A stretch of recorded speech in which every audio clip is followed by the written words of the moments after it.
Welcome everybody, especially those in the gallery who've joined us in person tonight. Very colourful audience tonight. And for those watching the meeting via the live stream, welcome as well. I'll start by asking you please if you could be upstanding, and Deputy Mayor Proud if you could read out the opening prayer. Almighty God, we ask you to guide us in all our discussions, to show goodness, honesty, understanding and wisdom in all that we undertake to do. May we respect each other's views at all times, and we ask all of this in your name. Amen. Amen. Councillor Hatton, could you please read out the acknowledgement of country? On behalf of councillors, we would like to acknowledge the traditional custodians of this land, the Whadjuk people of the Noongar Nation, on which this meeting is taking place, and show our respect for elders, past, present and emerging. Thank you. You can take your seats. Please note that without prior approval, any recording of this meeting is prohibited. No action should be taken on any resolution of council prior to written advice from the city being received. Brings to item 1, which is the official opening. Ladies and gentlemen, I declare the council meeting of the 9th of May 2023 open at 6:31 p.m. Attendance and apologies. I do have an apology tonight from Councillor Elizabeth Ree. Item 3, approved leave of absence. There are a number of approved leaves of absences later in the year. The upcoming one that you need to know about, though, is Councillor Teresa Olo from the 15th to the 27th of May. 4, disclosures of interest. There were no disclosures at the 2nd of May Planning and Development Committee meeting. Mr Mayor, sorry, I should give a leave of absence as well. No, that comes later. Oh, does it? All right. Yep. They're the approved ones. Councillor Sandri. Thank you. Just item 13.1, as I have had a phone conversation with someone representing the CAT Action Group. Thank you. Okay. I don't think you need to disclose that, but as long as you, if anyone would like to disclose that, they're welcome to. If not, Councillor Sandri will do some paperwork for that. Councillors, are there any other disclosure of interest this evening? None noted. Item 5, 5.1, petitions. Councillor Farrelly, would you like to table your e-petition, support a ban on the clear felling on development sites? Thank you, Mr Mayor. The petition is a e-petition containing 211 verified signatures, which has been received by the City, that the motion reads that Council resolves, subject to officer reports and the outcomes of public consultation, to implement a citywide ban on the clear felling of development sites and/or the removal of significant trees on such sites in the absence of a development approval and a building permit linked to that development approval. Clear felled development sites can lay fallow for years, resulting in dust bowls, fire hazard, dumping grounds and camping sites. Clear felling not only removes significant canopy cover, but also reduces any options to later integrate existing significant trees into future developments. Sorry, that if you follow it. And in a city that is now offering incentives for developments that retain significant trees. This proposal is not anti-development and instead preserves options for responsible development. New development requires tree planting that may take 20 plus years to produce trees mature enough to help combat the urban heat island effect and enrich our fast disappearing urban canopy. And thank you. Thank you. Councillors, are there any unverified petitions you'd like to present this evening? If not, can I have a mover to accept those petitions? Move Councillor Farrelly, seconded Councillor Kristovich. And just a show of hands to accept the petitions. That is unanimous. Thank you, councillors. Item 6, responses from previous questions from the members of the public taken on notice. And those questions do appear in the agenda. Item 7, public question time. We'll now start public question time, and I'll invite the first on my list, Marita Keenan, if you'd like to come forward. Welcome. If you come up to the front there to that podium. And if you press the bottom right-hand silver button, you've got it, yep, just there, that's it, in the red light. So now just leave that. No one needs to touch it while we go through all the question time. Thank you. And if you'd just like to state your name and your suburb and then ask your question, please. Nice and close. Okay, my name's Marita Keenan in Innaloo, and I haven't brought my question with me because I didn't know I had to. We can get it to you. I think we've got a copy here, so we'll get it.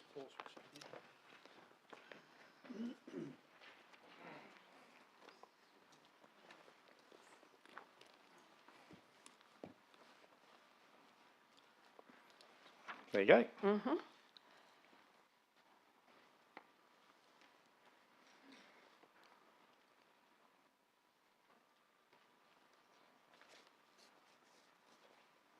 Okay. And the City of Stirling Annual Report, figure 49, page 123, records only 12.3% citywide canopy cover, representing a decline of 12.6% in 2017-18, being well short of the desired 13.2% if the comparatively modest target of 18% by 2040 is to be achieved. What new strategies and actions will Council be implementing to arrest this disturbing trend? Thank you. Mr Hunter? Thank you, Mr Mayor. At the Council meeting of the 4th of April this year, Council resolved to receive a report on the state of the city's urban forest. Officers have undertaken a detailed analysis of 10 years of urban forest canopy cover monitoring, and this will be in a report to Community and Resources Committee next Tuesday, 16th of May. Part B of the 4th of April resolution regarding the city's urban forest is to present a report to the CRC meeting of the 25th of July outlining the following points. The future of the Million Trees program post the target date of 2025, what trees and planning policies, programs, actions and citywide capabilities are needed to reach the target on or prior to 2030 and 2040, exploring opportunities to partner with the state government and its departments and commissions to give focus to lifting the city's urban forest in future decades, and lastly, to achieve the target on publicly owned land and consider innovative means to do so. Thank you. Thank you. And your next question, please. Right. Will Council consider investigating legal protections for large canopy trees on private land zoned R20 and below, as proposed by the City of Cambridge? If not, why not? Thank you. Mr Roddish, please. Thank you, Mr Mayor, and thanks, Ms Keenan, for the question. The West Australian Planning Commission have previously indicated their preferred approach to protecting tree canopy is for local governments to adopt a significant tree register rather than amending their planning schemes to require development approval to remove trees. Council's approach to canopy retention is contained within our urban forest plan, which promotes incentivising tree retention rather than regulating it. The amendments proposed by the City of Nedlands and potentially also by the Town of Cambridge have merit. However, these have not been approved by the WAPC at this stage. The City will monitor the progression of these amendments, and we are open to considering alternative mechanisms to increase our urban canopy.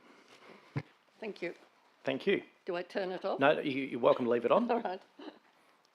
And I'll ask Robert Madden, if you'd like to come up, please. Thank you. And just your name and suburb, thanks. Robert Madden, Innaloo. Mayor Owen, councillors, members of the gallery and public. I'd just like to start by saying there's a lot of people behind me today, and I'm sure from the array of rainbow colours, it's quite clear what many of us are here to see action on tonight, but what may not be clear is just how many want to see positive and substantive change on some motions up for discussion later this evening. If it pleases you, Mayor, can I just ask for a show of hands on who would actually like to see positive change on cats in our environment? Thank you. Thank you. My first question, amongst the documentation sent to the City last week by the Responsible Cat Ownership Group, several bushland groups are cited as routinely seeing cats over the last several decades. I've now received additional input from other bushland groups that cite the same. Can the City please advise what effect the current local law has had in the last 23 years and to what extent it has been enforced for its bushlands, as it is not clear that the City are effectively protecting these spaces? Thank you. Mr Quirk. Through you, Mr Mayor, and thank you, Mr Madden, for the question. It's a big question, asking for an overview of actions over the last 23 years. But I guess broadly what I can say is that the city is very much aware of the impact that cats can have in natural areas. Indeed, our local law does include 11 prohibited areas, which are all of our natural areas. We do undertake cat trapping, wildlife monitoring and cameras within those areas. Can the city do more? The answer is probably yes, and that's one of the reasons why we do agree that we need to review our local law in 2024 in alignment with the Act. But we're certainly aware, and through our conservation area as well as our community safety area, we do take as many actions as we practically can. Thank you, Mr Quirk. My second question is, amongst the submissions, I'm aware that the city will have received numerous emails from members of the City of Stirling this week, some of which have some quite troubling content, to be perfectly honest. What are the city doing to support those residents that are clearly feeling helpless in the face of roaming cat-related problems like apparently breeding in roof spaces, entering properties without permission, defecation, spraying, fighting, etc.? Thank you. Mr Quirk. Through you, Mr Mayor, and again, thanks for the question, Mr Madden. Look, at the end of the day, when any of those issues are reported within the realms of our local law or any other compliance capabilities we do have, we attend and take action, and I'm aware that the city's manager of community safety recently did that to deal with a long-standing issue at a property. Thank you, Mr Quirk. Lastly, on the basis of what we consider to be a large weight of support offered and demonstrated on the urgency of action required towards roaming cats, can the city concede that, one, roaming cats do present a very real social, animal welfare and wildlife problem, and then two, explain why in the recommended actions against our motions this evening, it's taken valid concerns and seemingly diminishing them under the continued guise of a local review and wait-and-see approach that has no immediate or tangible outcomes? Thank you. Mr Quirk. Through you, Mr Mayor, and thank you again for the question. One of the main constraints that we're aware of, and it was indeed identified by the state government through their statutory review of the Cat Act in 2019, is that whilst the Cat Act does allow local government to create local laws to deal with cats creating a nuisance such as killing wildlife, local laws cannot prohibit cats, absolutely. At the moment, the city is not able to introduce restrictions across the whole district, and that seems as though what is the desire behind those particular motions. So whilst the city does acknowledge that we need to adapt our local law, there are clear guidance that is required at a statewide level. Knowing that the review of the Act is scheduled for 2024, it logically makes sense to wait for that to align our local law. If I may be permitted, can I just ask that the legal advice that we received, as well as the legal precedent sent by Northam and Narrogin, is made aware of to the city, as that would be at odds with the response you just gave me, Mr Quirk? Yes, certainly, and it already has been made aware. And Council will consider that item later on in the, I think it's 13.1. Thank you for your time. Thank you. Lynn Eames Springham.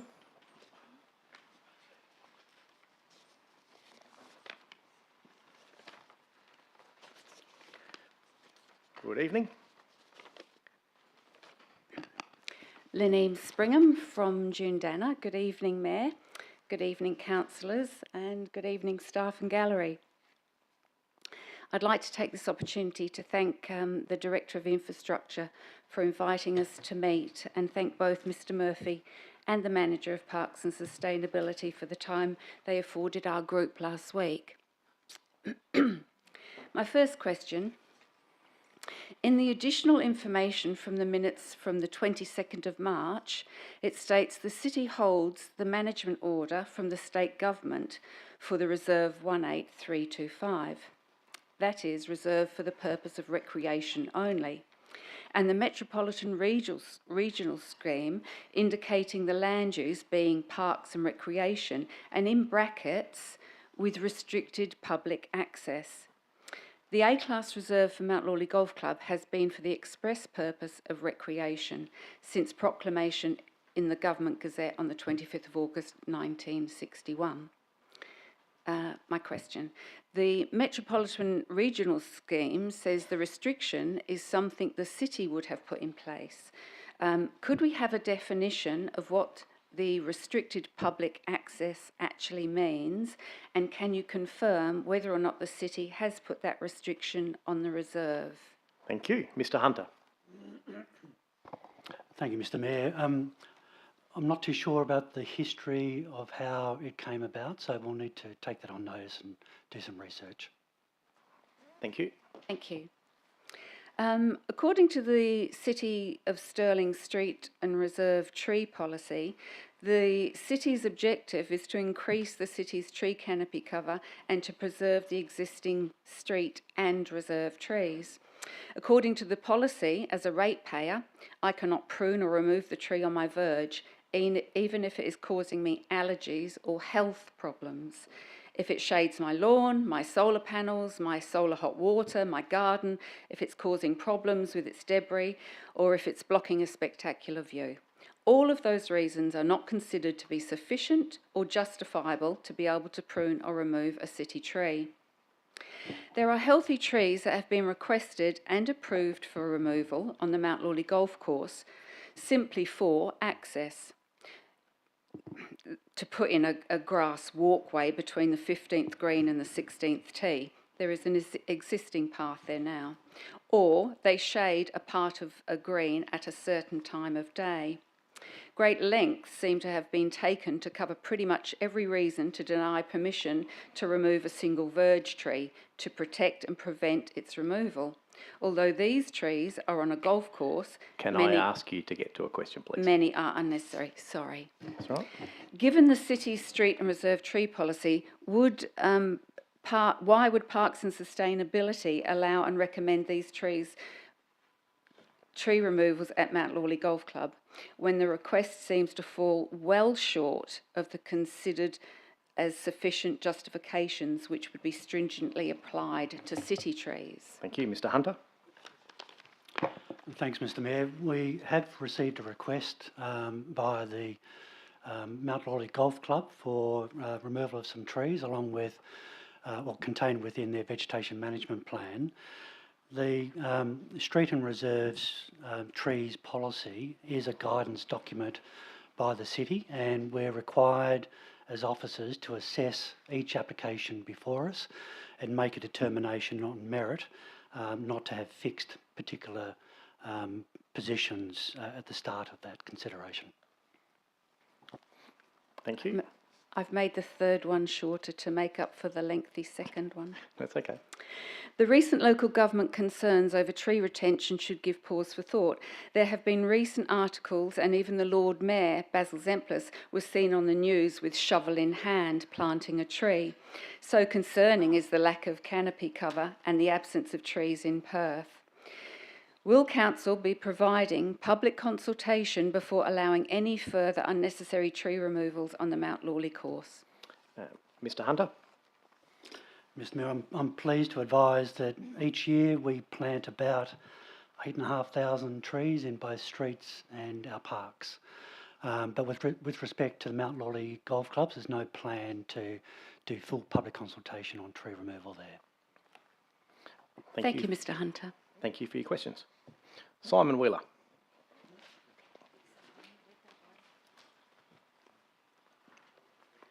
Sorry, Mayor Owen, I wasn't quite ready for that. Simon Wheeler, Scarborough. And I probably have some questions here somewhere.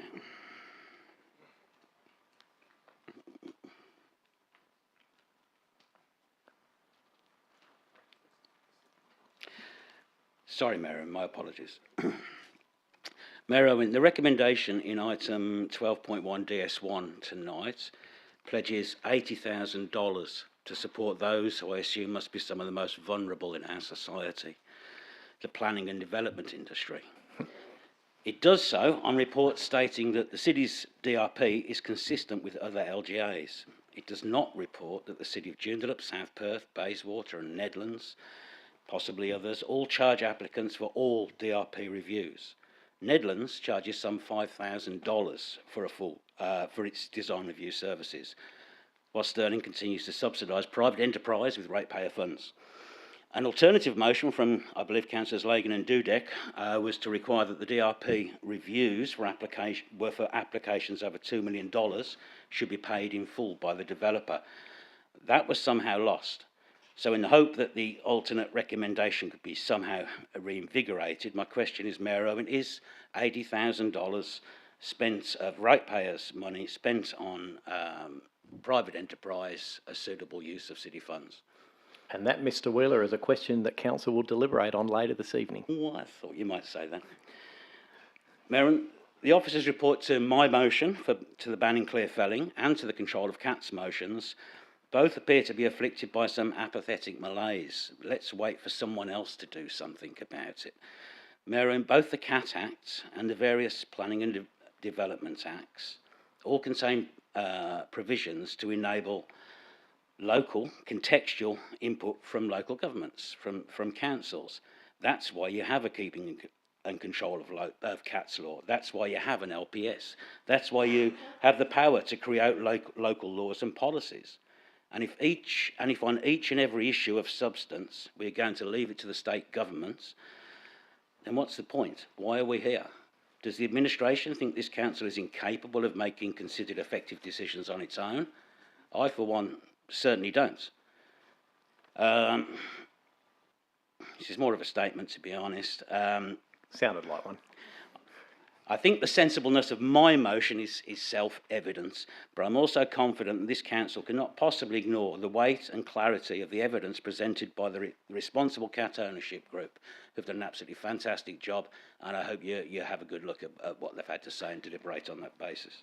Thank you for that statement with a little question on the end, Mr Wheeler. Look, as you recall, I remember you asking the one about clear felling, and I think my response at the electors meeting was that was a good one.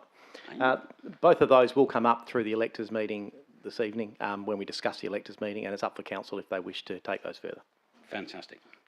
Thank you. Mayor, in talking of the electors meeting, the minutes from the EGM, which council is to vote to receive tonight, contain, in my opinion, some highly prejudicial and potentially defamatory comments about the questioners, comments that add nothing to the conversation, nor indeed the answers. And I hope that councillors tonight will not vote to accept those minutes. Thank you, and we've seen the email relating to those. There's certainly no intent for that, and council will address that. Question, Mayor Owen, with respect, but can I continue?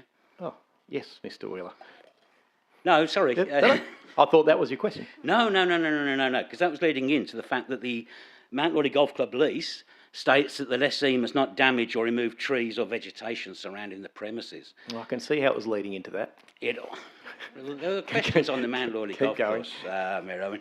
Failure, and from the lease again, failure to comply with the lease constitutes a default under the lease, and it is important that you, the club, are aware that a breach of a lease may be reported to council, who may elect, amongst and in addition to other rights available to it, terminate the lease.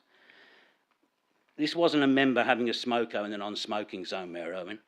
This was the removal of 57 mature trees that we know of, native or otherwise. This is not an insignificant breach.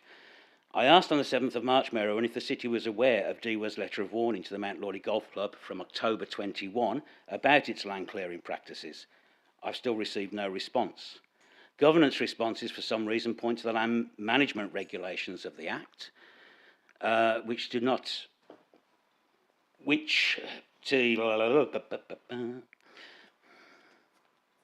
lost it. Got my own crickets there. Okay, I'll jump. In other words, Mayor Owen, how those trees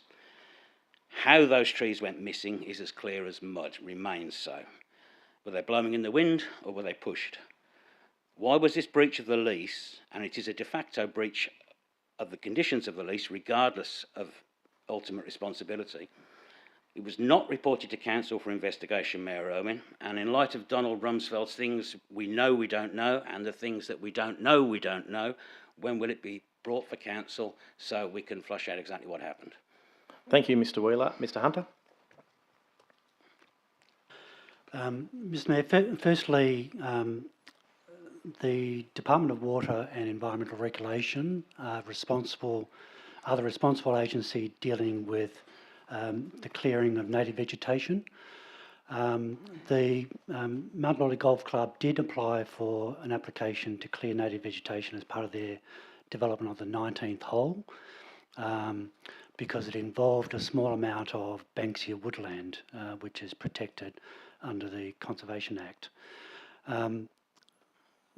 That regulation requires an application to be made for the clearing of native vegetation, as I mentioned. The planting of trees, even though they're native species, do not come under those regulations.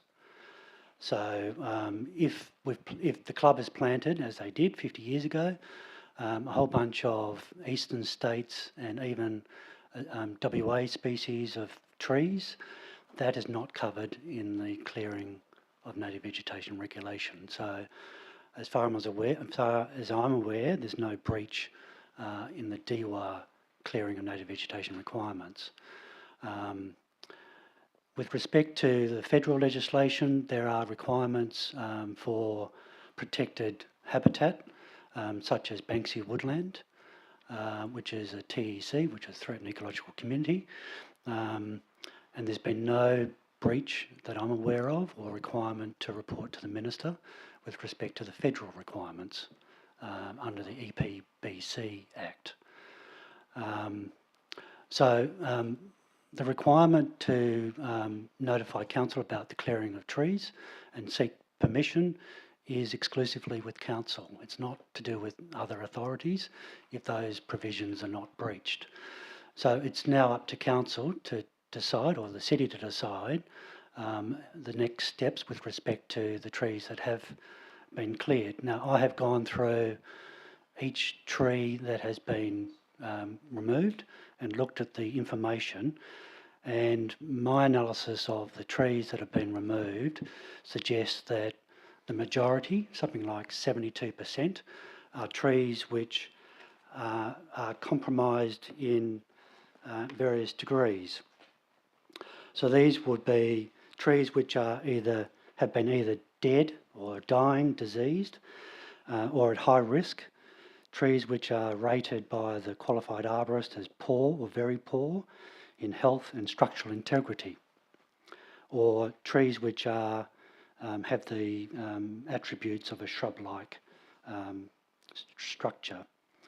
So it's before council. It's a consideration that the city is working with the club to decide on balance how to move forward so that we are clear about our clearing requirements, which I think the club are crystal clear now, and to ensure that the urban forest is growing into the future. Thank you. Thank you, Mr. Wheeler. So no response to the DEWA letter of education? You haven't found any more information about that? We'll go through. I think that's a significant response, Mr. Wheeler. We'll certainly listen to the recording. It's a great response, Mayor Owen. It's just not to the question I asked. Yep, and we'll respond to you in writing. Angie Cassian? As you come up, I'll just rule to extend question time as we've just passed the initial period. Thank you. Just your name and suburb. Angie Cassian, Mount Lawley. Good evening, Mayor, councillors, staff and members of the public gallery. According to the city's street and reserve tree policy, which applies to all trees that are owned or managed by the City of Stirling, referred to as city trees, some of the objectives of these policies are to provide guidance in relation to the management of the city's trees assets, to increase the city's trees canopy cover, to preserve the existing street and reserve trees within the city, and to define the circumstances under which the city's trees may be removed or pruned. Tree species diversity. I'm sorry, can I just ask you, it's just we do have quite a few questions to get through. Can we get to the actual questions? Won't be long. Thanks. It's important to have different species of trees in order to create a resilient urban forest. By having diversity in species, it safeguards the future against widespread loss due to pest, disease and climate change. So why has the city recommended tall trees with large canopy being approved for removal in the Mount Lawley Vegetation Management Plan when the arborist report clearly identifies these trees as being healthy and in good condition, whilst ignoring arborist's recommendation on other trees, and these are remaining? would like to request that all healthy trees be removed from the Mount Lawley Vegetation Management Plan report and kept retained on the golf course. Thank you. Mr Hunter? Thanks, Mr Mayor. The club, I can confirm the club have submitted a new vegetation management plan, which is a modification of the October report that they submitted and was subject to the council report on the 6th of December last year. So officers will be going through that vegetation management plan and making a recommendation to council about the way forward. Thank you. Mount Lawley Golf Club Greens Replacement Program is a major development, with the reconstruction of all 18 greens being enlarged, extra additional bunkers created, and an increase of the surrounding areas, including updating the practice facilities. Therefore, is the city's tree protection zone requirement at development sites mandatory? And what date was the application for development approval granted, and works, which refers to new construction works with no change of land use, to commence? Thank you. Mr Hunter? Thanks, Mr Mayor, and thanks for the question. I don't believe that the development application is needed for earthworks and the creation of greens and tees and bunkers on a golf course, but I'll stand corrected on that. Sorry, the second part of the question? Sorry, in the second part of your question? Well, it was all one question. It was just So the short answer is no, the development approval isn't required for those, but we'll respond to you in writing in the full answer. And will a protection zone requirement be required? No, so the answer is no. So just on that, Mr Mayor, the change in the vegetation management plan that the club has submitted does make reference to two important Australian standards with respect to trees. Just so that it's crystal clear to the club that our expectation as a city is that those trees are managed in a way that is protecting tree roots in particular through earthworks.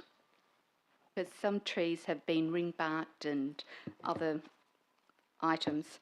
Okay, the third question is, what is the mid and upper tree canopy cover at Mount Lawley Golf Course according to Specterra Tree Survey data for March 2022 and April 2023? And has there been a significant gain or loss of overall total canopy cover for each of these years? Thank you, and we can respond to you in writing. I think overall there's a significant increase, but we'll respond to you in writing on those. Okay. Thank you. Thank you. Leisha Jack?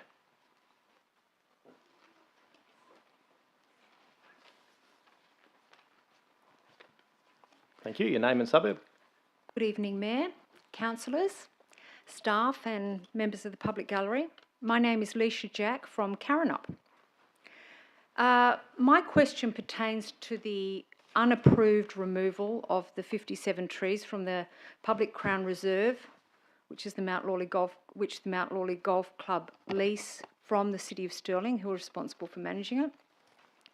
The CEO and Director of Infrastructure have had ample time to get to the bottom of how this happened. It is imperative that we, the ratepayers, know how this happened, because if by any chance it was city officers who did not follow correct or proper processes, then this could happen to healthy mature trees on any public land that the city manages, reserves, verges, anywhere. So, did city officers somehow lead the golf club to believe that they had permission to remove the 57 trees in question, verbally, for example, or did the club remove the trees by stealth without informing the city officers at all against the requirements of their lease? Thank you for that question, Ms Jack. This has been answered Confirm. previously, but I will get Mr Hunter to respond. Thanks, Mr Mayor. As the council's tree delegate, I did give permission for trees to be removed at the golf course. Initially there were 11 trees, initially there were 3 trees which were WA peppermints, and afterwards 11 trees which a combination of river red gums and pine trees. 3 of those WA peppermints didn't get removed after giving permission. The previous Director of Infrastructure gave permission to remove high-risk trees, which entailed about 10 or 11, because they're on the recommended list by the Carbon Arborist report as being high risk. On the back of that, there were another 10 or so trees because they were listed in the Carbon report, which were given some authority or consideration for removal. The removal of trees require formal permission and authorisation to remove, so that wasn't given. And we'll provide you a full response to those in the... Great.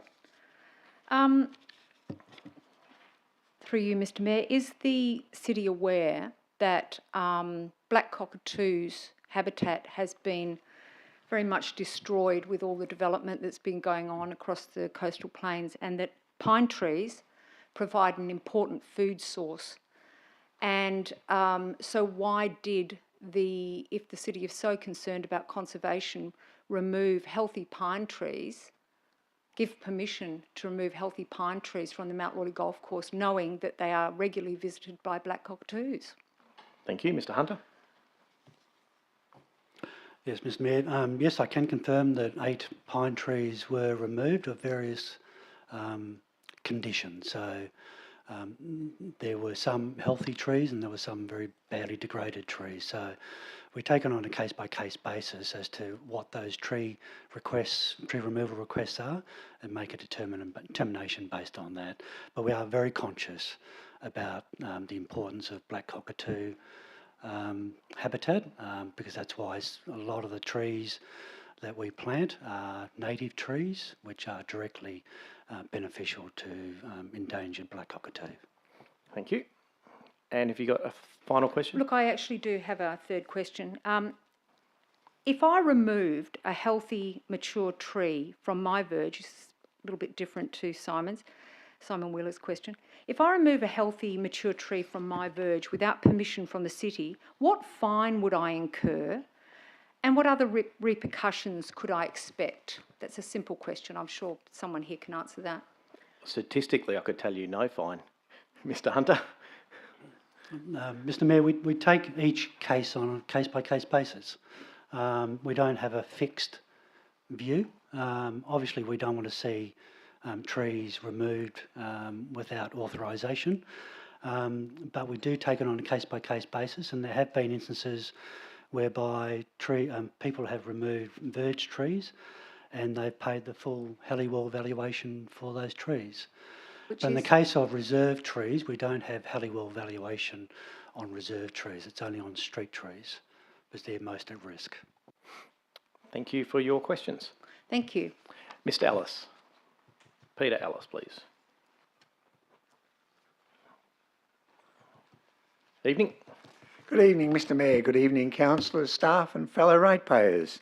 Is there any reason why my ward councillors are not able to send me copies of Mr S. Jardine's 12 trips to USA to attend conferences while being fully remunerated as an employee of the City of Stirling? Mr Blanchard. Thank you, Mr Mayor. We've previously answered a similar question. The reports are provided by the CEO to the council in accordance with his employment contract, and councillors are bound to retain confidential information of the city in confidence. My goodness. Yes, I have a copy of, Mr Mayor, of Mr Blanchard's words. Other reports of Mr Jardine's trip to USA to attend conferences are sent to any other recipient other than the City of Stirling councillors. Mr Blanchard. Aside from internal staff required to distribute them, no. Well, Mr Ellis. Very limited. Okay. May I refer to question 3 at the last council meeting, where I asked about the service commitment being open, honest and accountable, and how the staff responded with old news that Mr S. Jardine had resigned his position, and how that even in my wildest dreams had any bearing on that question. Thank you, Mr Mayor. See you next week. I can't wait, Mr. Ellis. Ariane Bradley, please. Mayor, council members and everybody else. Number one, it was a lovely afternoon tea the other day. Thank you very much for the council putting it on, and I was dressed, not in the t-shirt. Anyway, the first question, and your hat looked beautiful too, love. Absolutely gorgeous. Okay, number one, why cats and the social welfare and environmental problems they cause not managed and legislated the same way dogs are? Thank you. Mr. Quirk.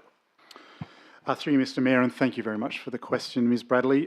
Quite simply, the control of cats is administered under the Cat Act from 2011, and the control of dogs is administered under the Dog Act that has been amended, but was first established in 1976. So quite simply, the provisions within the Dog Act are more far-reaching around the control of dogs compared to the Cat Act, which is one of the elements that the local government sector feels does need to be looked at as part of the review to ensure that there is commensurate controls around dogs and cats under both acts. Perfect. I'll leave you now. Thank you. Thank you. And Roland Hadley. Good evening.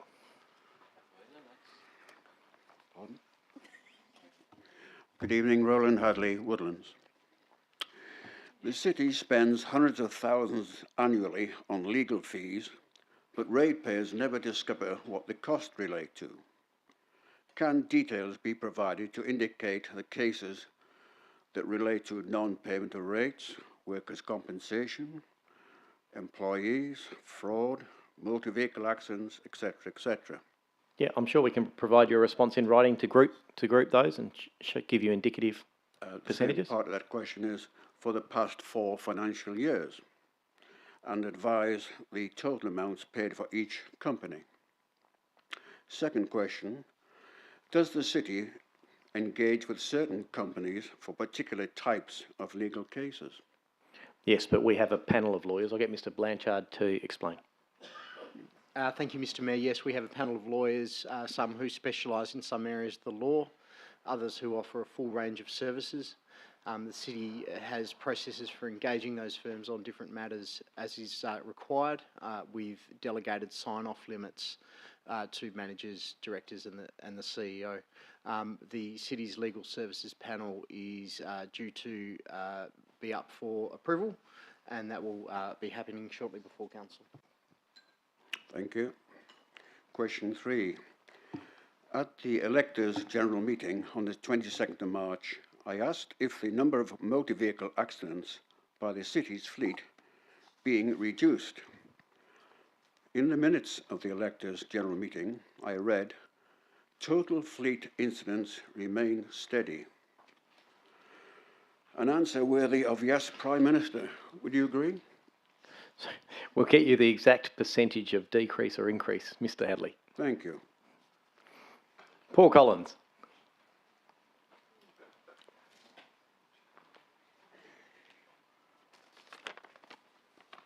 Good evening. Good evening, Mr. Mayor. Good evening, councillors.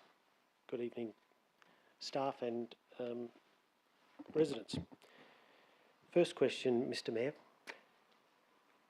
How many trees on City of Stirling owned or managed land were wrongfully removed or destroyed in each of the financial years 2021, 2022 and up to 30 April in financial year 2023?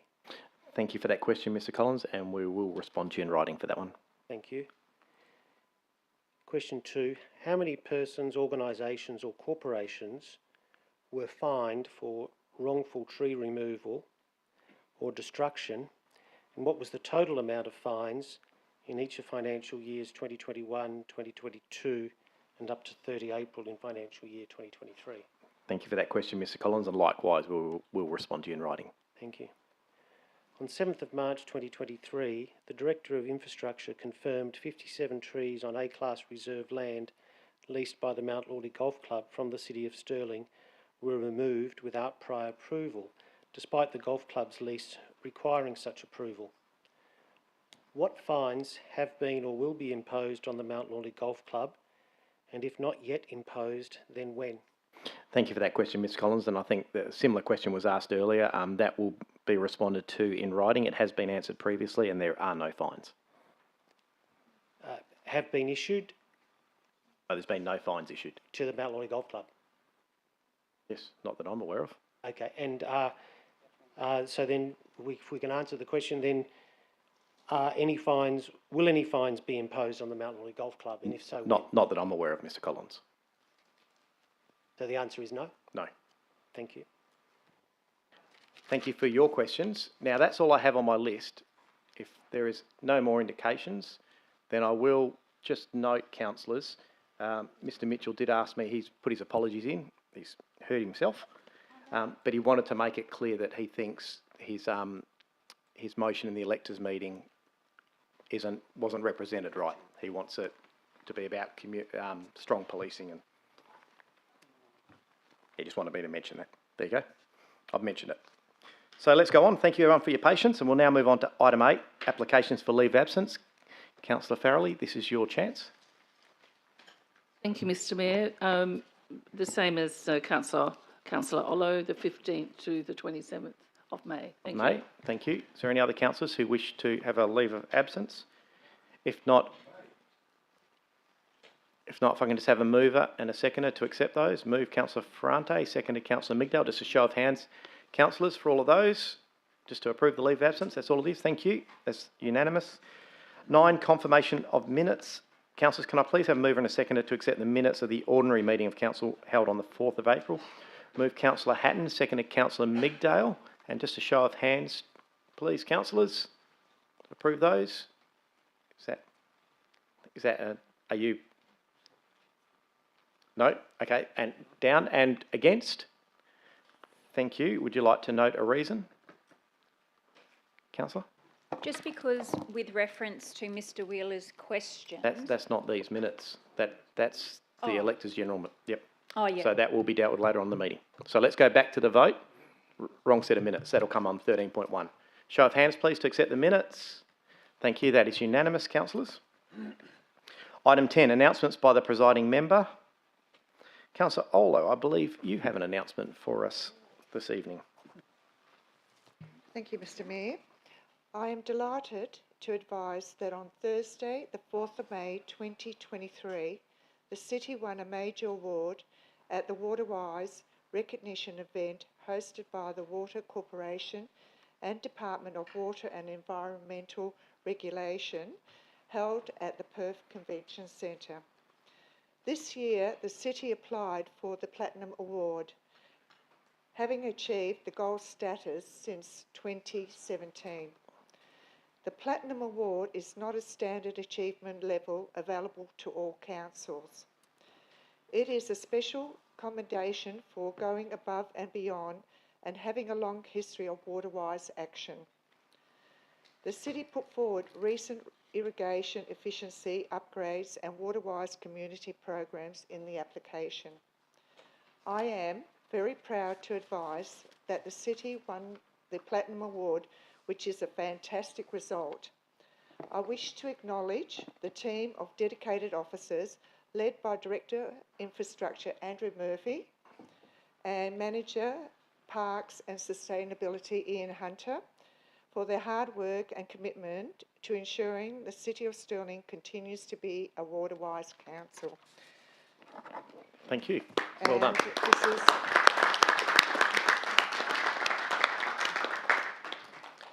Thank you for that, Councillor Ollo. And congratulations to the team. Fantastic recognition. Item 11 is unresolved business from previous meetings. I have nil. And 12, reports and recommendations of committees. Any alt recs that were provided to governance by midday have been included in your running sheet. There's no items required to be pulled out. So we're going to the Planning and Development Committee meetings first. I do believe 12.1 DS1 has been asked to be pulled out.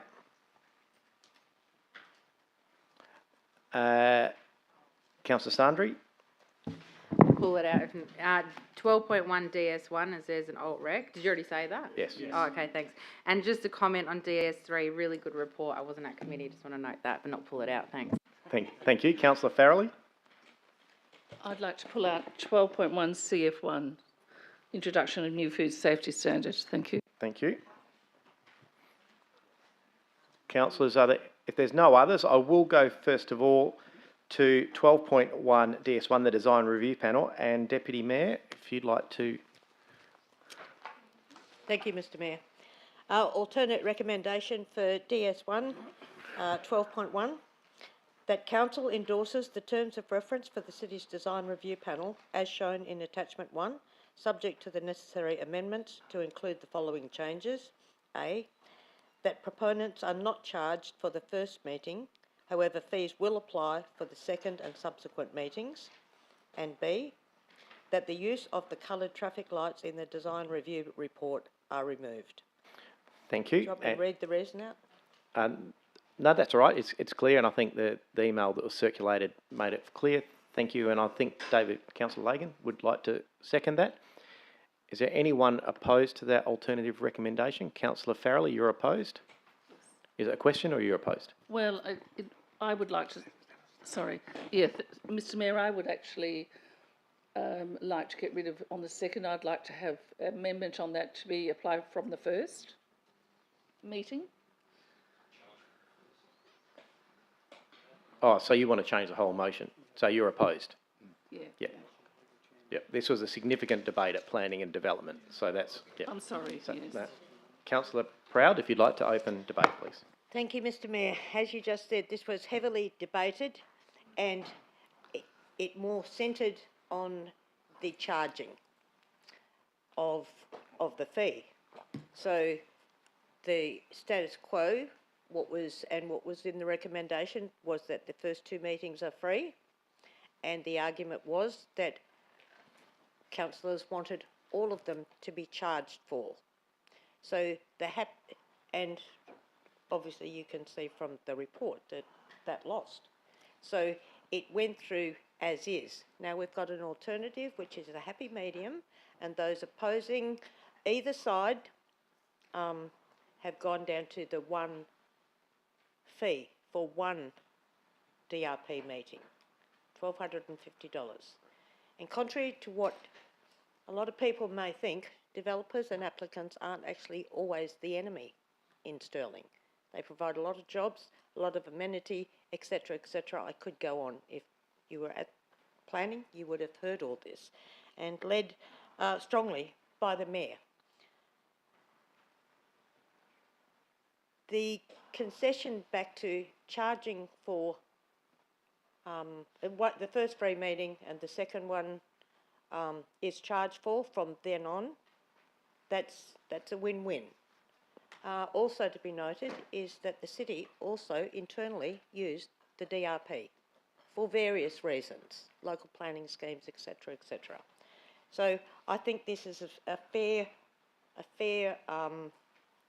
recommendation, and it meets both parties, both arguments halfway. Thank you. Thank you. Councillor Lagan. Thank you, Mr Mayor. Well, having lost at committee, I've had to shift a bit, and happy to do that. Happy to look at variances. I spoke quite passionately about the economic times we live in, the fact that people are under cost of living pressure, and here we are tonight with a budget being put down that I'm sure may or may not look at those issues. For me, at committee I discussed that I didn't feel it was the job of ratepayers to pay for the DRP sessions. Developers can cover that cost and can cover it by either applying that cost to their final price for the product that they produce. I don't see developers as the enemy. I think in the City of Stirling we've actually done very well at encouraging development, but encouraging development that's gone through that DRP process and gets positive outcome. And that's why this change, I think, is a comfortable change. It allows developers to be aware of the fact that we do want them to use the DRP. I believe the DRP was introduced in 2018. It's a great initiative to ensure that we get quality built, we get product that people are happy with. I think this is a good compromise. I note point B. I think that's an important way of looking at what we're offering in the DRP and ensuring that developers understand that we do want them to use the DRP where they can and where they feel comfortable in doing so. I don't think the fee at $1,300 is onerous, and I think giving the first session free is a good compromise and allows the city to continue with the process we've been doing, but get some financial return back. Thank you. Councillor Farrelly. Thank you, Mr Mayor. And I listened with great pleasure to hear Councillor Lagan talk about the fact that the DRP, we're not actually against them, the developers, but there's a fee being paid by the city rate, and that's the ratepayers at the moment for any decision at the DRP. And as Councillor Lagan said, the cost of living pressures, we don't want to add more to the cost to the ratepayers to pay, and developers can cover the cost in their final cost. Thank you very much, Councillor Lagan. And then it collapses, and you then say, but I'm happy to do this averaging, mediate. Through the it's a chair, Councillor, mediation. through the chair, Yes. thanks. I go back to his point though, developers can cover the cost and apply that to their final costs. I also want to raise it that we've got other councils out there that are charging up to $5,000. They're also not allowing any developers to talk to their Point of planning staff. clarification on that. What's your Thanks. point of clarification? The Just take a seat, 5,000 Councillor Farrelly. The $5,000 council situation, is that per meeting or for all 3 meetings? Thank you, Councillor Sandri. Councillor Farrelly. As I believe in the post, I believe it was for... So let's just keep it to the facts All right, and okay. debate this item. Okay, so there are councils that charge from the first meeting, if we leave it to that. The other side of it, though, is there's a council just recently has said that developers can't talk to the planning staff. Now, we actually have planners talking to developers, and that means that there is a confluence of ideas that you actually are still enabling that to occur. The DRP then enables it to be reviewed by professionals in the development industry, such as architects, planners, etc. And it does have a really fantastic role to fulfil. But going back to that first point, is it really the cost of the ratepayers? Because if we have a JDAP, the ratepayers might have the opportunity to talk to some of the planning staff when they are actually looking at developments that are occurring in their area that are beyond the anticipated urban design plan or the policy that the city has. And I don't think we do. But there might be some difference of opinion there. But my understanding is they don't. They really do have to refer to the city for support advice, and that is not as easy to get as any one would have, having gone through that process, would know. The reason that I think we should charge, though, the developers $1,250 is not a huge cost. You know, you've got over $2 million is the cost of the developments. It is a very small proportion of their cost. It's probably infinitesimal. It does make a difference, so the bottom line of the budget here in the City of Stirling. And I therefore am saying that let's apply it from the time that they first come to the design review So panel. with respect, Councillor, before you close, can I suggest that you foreshadow? I foreshadow a motion that the proponents are charged from the first meeting, and the fee that will apply will be for that and second and subsequent meetings. Thank you. Thank you. Okay, and I have Councillor And thank you Sandri. for that advice, Mr Mayor. That's all right. I've got Councillor Sandri next and Councillor Thornton. Thank you, Mr Mayor. Just firstly, design review panels, it's not mandatory for an applicant to go through the process. So therefore, we need some leverage to encourage it, and that would be done through having the first meeting for free and the subsequent ones charged for it. There's a question as to whether it's our responsibility as a local government to have a DRP. My view is that it's important, and we have actually a social responsibility to consider them, because it's actually considering the amenity for our current and future residents who will live in those developments. Whilst we may not be happy with the outcomes at JDAP in terms of how applications are determined, at least the development itself is better design-wise than what it was when it was lodged initially, because they've received the advice back from the DRP. The argument to suggest that, you know, let's call it now $40,000 potentially will cost us per annum if, you know, every second meeting is charged, it's like saying, well, should our ratepayers be paying for our planning team? Because our planning team costs us more than the revenue we bring in through fees. So does that mean we should cut half of our planning team and diminish our actual customer service to our ratepayers? Probably not. I see this in the exact same light. This is actually providing a benefit, whether we like to admit it or not, to the developments, and we're getting better design outcomes from it. And I can think of a couple of examples specifically in Councillor Lagan and my ward that has benefited significantly from the DRP. Just regarding point 2, because I know that was kind of added on last minute, it's a suggestion because at the moment there's a traffic light system, green, orange, red, and it's often used by proponents as a measure to show that they're satisfying elements when they're trying to get a decision. My view is that should come off, and really the crux of the report should be focused on the commentary and how they're addressing the commentary raised by the design review panel. So I think that will go some way in dealing with some of our issues. But I think that this is a very reasonable amendment and motion, and I'll definitely be supporting it. Thank you. Councillor Thornton, I've got you next. Yes, thank you, Mr Mayor. I am happy to support Part A to that alternative notice of motion. I think it's a good compromise. It will still encourage our developers to seek the design review process. What I am not quite comfortable with is that Part B. That wasn't discussed at committee last week. What about it I don't feel comfortable with? I think it's important to have some kind of metric or measure, whether that be quantitative or qualitative, put on the reports. What happens if there's an ambiguous comment? How are we going to see if that meets the design review principle or not? That's why I believe we should... Let me get, so how about I get some clarification? I don't think the intent is to remove any of the qualitative or quantitative data relating to these. It was purely the symbolic nature of having a green light, saying this development has a green light.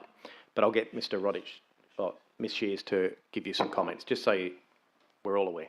Through you, Mr Mayor. Yeah, the intent was just, as I understand, to remove the colouring so that when you glance at the report, you don't just see the colours, you actually are forced then to read and understand the commentary around that. So at the moment, the design report still will say whether it's the design principle is satisfied, whether it's pending further attention, or if it's not satisfied. So that commentary will still be in the report. It just won't have the colours attached to it. You're welcome to continue if you want. I just wanted to get your clarification. You happy? Okay. I haven't got any other indication, so there's no other indication. I'll get Deputy Mayor to close debate. Nothing further, except I hope everybody supports what is a reasonable outcome. Thank you. Thank you. So we're putting these together, A and B. Let's be clear that the first one we're putting is the motion put forward by Deputy Mayor Proud and Councillor Lagan that they're not charged for the first meeting. We'll put that one first. If that fails, there is an alternative or a foreshadowed motion that they're charged for all meetings. So this one we're voting on is that they're not charged for the first meeting. I'll put that to the vote.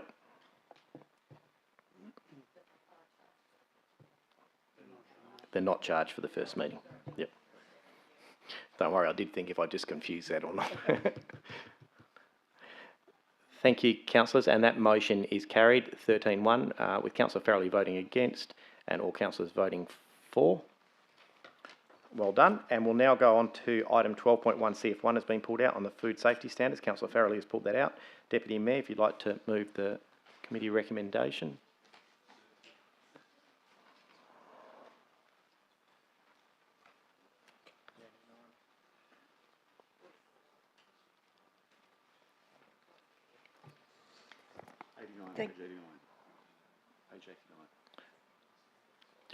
It's up on the board, councillor, if you just want to refer to that one, if that's... Have it. 89. That's what I'm looking at.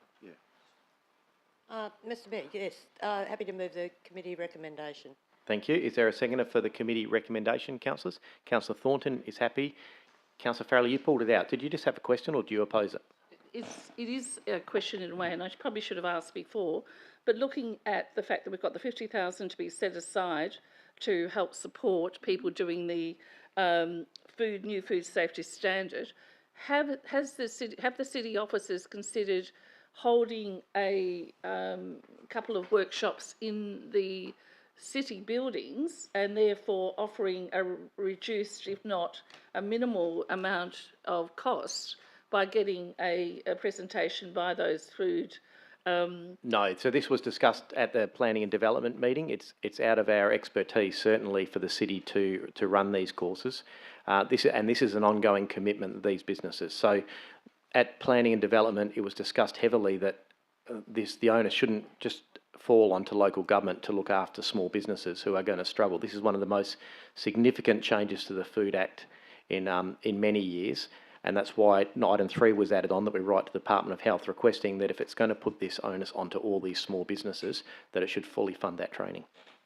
Excuse me, Mr Mayor, it wasn't that the city would run it. They would actually subcontract a expert to run the meeting, but they would supply the opportunity. So rather than having a number of experts, we could have one who would be doing the meeting, and there might be 50 or so people each there. I understand. I'll get Mr Rodich to give a bit more clarification, perhaps, or Ms Labaka. But it's a lot more complicated than that, remembering we're dealing with food and beverage businesses who are operating all different hours of the day, and some of them will have to train many, many different staff. But I'll get some clarification. Thank you, through you, Mr Mayor. So we did consider that. The point of us not including that was, we did talk at committee about these businesses operating at all different times, so it would be most convenient to them to organise it within their own time. And we also thought about separating the city a little bit from that, because we obviously will have to undertake enforcement as part of our routine inspection. So that was our thinking behind not including that in that recommendation.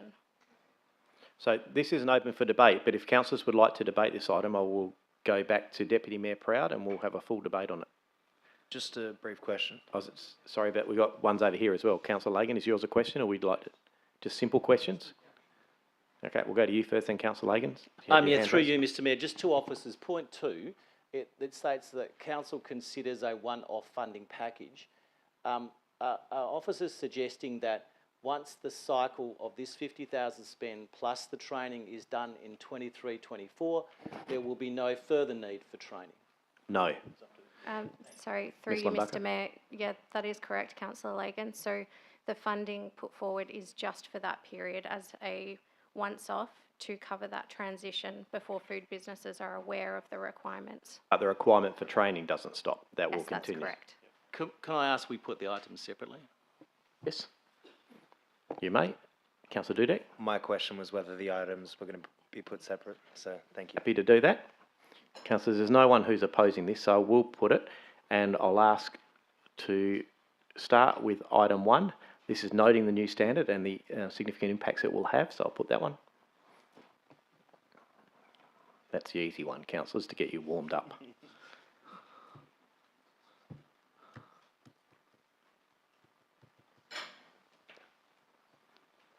And we've just got Councillor Proud, I think. There we go. That is unanimous. Thank you, councillors. The next one is 2, that council lists for consideration a once-off funding package to assist small businesses in meeting the new food safety standards. I will now put that one to the vote.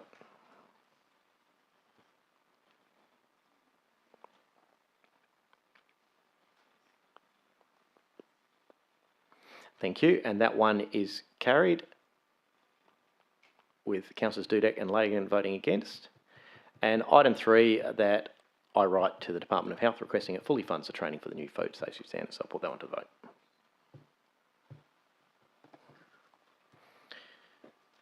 And that is unanimous. Thank you, councillors. That brings us to the balance of reports. Deputy Mayor, if you'd like to now please move the balance of those reports from Planning and Development. I'll move the balance of the P&D committee member meeting. Thank you. For members of the gallery, those at home and in the chamber with us, that means that item 12.1 DS2 and DS3 have now been... Oh, I'd better get a seconder and vote for it. Once I do this, will be approved. So we've got seconded over here, Councillor Kristovich. I'll just put that one to the vote. Got ahead of myself.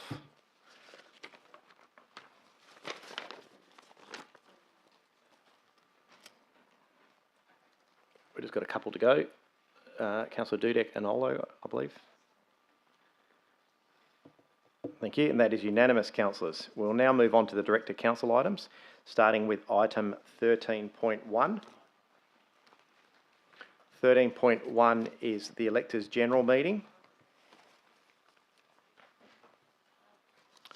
Councillors, how we will approach this is... Mr Mayor, what about page 44, food stand? I thought Councillor Sandry wanted to discuss it. No. So we're on to 13.1. So once we've... Let me just see how this reads. So I think what we'll do before we get this recommendation, councillors, is I sent you all an email just grouping them. So let's just listen so we're all very clear. What we'll do is we'll move this recommendation, but then we'll also have some separate parts to the, if anyone would like to deal with any separate items from the electors' general meeting. Understanding that not all of those items may wish to be changed. So there's an officer recommendation next to each of those single 18 motions. How I propose to do it, if it's all right with everyone, is out of those 18 motions, there was 8 in total that dealt with the Mount Lawley trees. So rather than deal with them all each individually, we can deal with them as a block, and either the officer recommendations will stand, or if someone wants to bring them out and do a separate motion, they can. And likewise, for the items relating to cats, there was 5 separate motions, motion 2, 3, 4, 5 and 6. I'm happy to bring those out and have someone else deal with a separate motion that deals with those, rather than just deal with them all individually. And then we have 9, 10, 11, 13 and 17.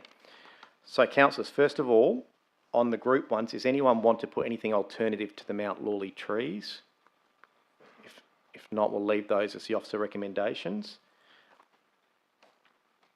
There's 5 motions currently relating to cats. If someone want to put an alternative recommendation to the officer recommendations, Councillor Thornton would like to separate that one. So we'll take those officer, we'll leave those as a substantive and we'll work on those in a sec.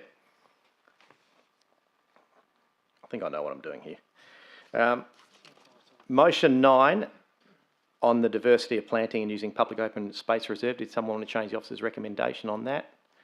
No. 10 on obtaining Erindale Road bushland site. Is everyone happy with the officer recommendation on that? Yes. 11, ban clear felling without a DA. Councillor Farrelly, you want to deal with that one separately? I do, thank you, Mr Mayor. All right.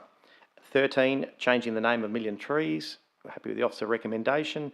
And 17, the forum on community policing. There's an officer recommendation. Councillor Thornton. Yes, Mr Mayor? yes, Councillor Farrelly put a hand up for that one, so it has been separated. There you go. So,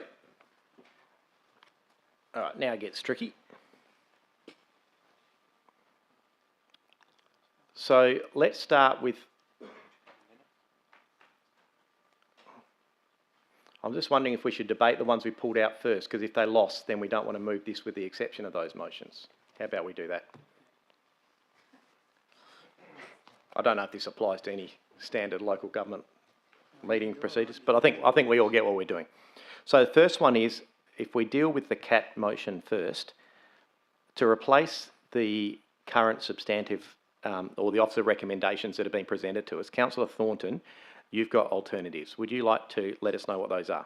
Yes, thank you, Mr Mayor. I thought I would bundle them according to subject. I think that makes sense, considering, So they're up on the board there, that the Mayor writes, the first one, that the Mayor writes to the Minister for Local Government requesting that the state government, mine are going to be different to what is on the board because I think they were changed and my contacts aren't that great, prioritise amendments to the CAT Act. Yeah, so if you just read them out clearly one at a time and we can change them as you go so that everyone can see exactly what you're doing. Yep. Council investigate the process to amend existing local CAT laws to expand CAT prohibited areas to all parks, bushlands and foreshore areas within the City of Stirling. Yep, that's right. Part 3 to that Council considers the allocation of funding in the 23-24 budget to increase cat trapping within the bushland as well as microchipping and sterilisation programs. Thank you. 4, that Council notes electors' motions and that analysis of key considerations and issues has commenced to directly inform reviews in 2024, both the State Cat Act 2011 and the City of Stirling Keeping and Control of Cat Act's local law. Now, I probably want to add that motion 6 from the Electors General meeting, which is relating to cats being contained on private property. Yep, so we'll just need to see what you're adding on. So it will be number 5. Yep. The City of Stirling amends the Keeping and Control of Cats Local Law 1999 to include a cat containment provision stipulating cats to be contained within an enclosed area on the owner's property, thereabouts. Please. Thank you. So we'll deal with this as a debate. I think that's the easiest way to do it. So is there someone who'll second those 5 motions?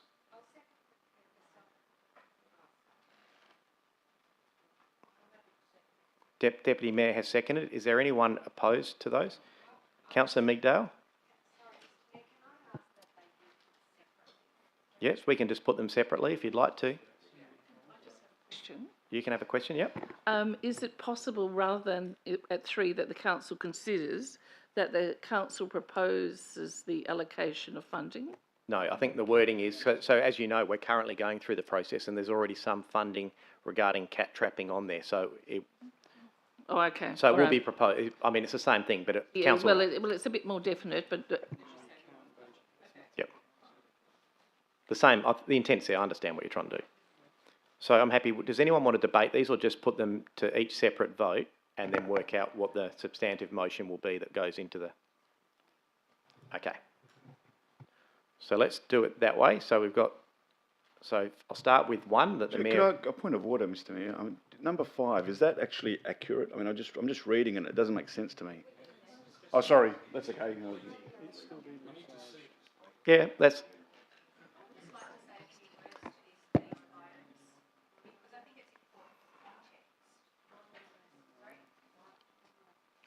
Yep, I'm happy to allow some a quick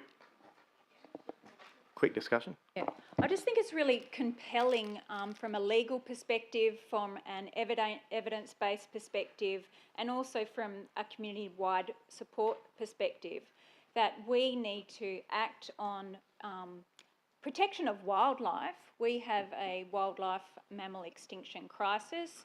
We also need to consider the welfare of cats in our community as well, and these motions before us will help address some of those issues.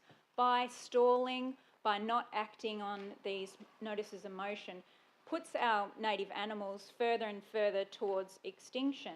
I think that we need to, and we've got the legal precedents to support adopting local laws via the Cat Act, Section 79, Part 1. We also have overwhelming community-wide support. We've got leading scientists, we've got the Minister for the Environment supporting cat containment as well. I just think there's a lot of support for cat containment, for us to, consider cat containment. Right. Thanks, Councillor Thornton. So we'll put these to the vote individually. First one. Mr. Mayor, can I just ask a question on that? Yes. Thank you for your moment. Thanks, Mr. Mayor. But I really believe that in following on what Councillor Thornton has said, each of these relates back to each point, and surely we don't have to separate them. This is about cats and cats taking over wildlife. Yes, I understand. So can we not separate them? No, please? we cannot not separate them. So there's 2 options here. So the reason a councillor Well, I move that we don't, or whatever it is. Well, lucky I'm chairing the meeting, Councillor Farrelly. So there's 2 ways we go about it here. If we deal with them as one item, the reason there's councillors who obviously don't agree with 1 or 2 of them, which is fine. Everyone's allowed their opinion. By putting them separately, it allows those other ones still to go through. By putting them together, potentially you lose the whole motion and the intent, and that's not the intent of, I think, most councillors. So I think it's much more sensible to do it this way. The ones that are passed from this vote will then form the motion, the whole motion that we'll vote on after this for the Electors General motions. So these, whatever gets voted here will replace the officer's recommendation. So I'll put the first one to the vote. The Mayor write to the Minister for Local Government.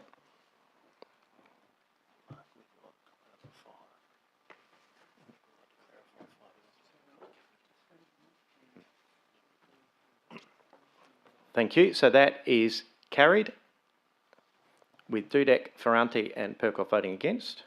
We'll now go to item 2. The city investigates the process to amend the existing cat laws.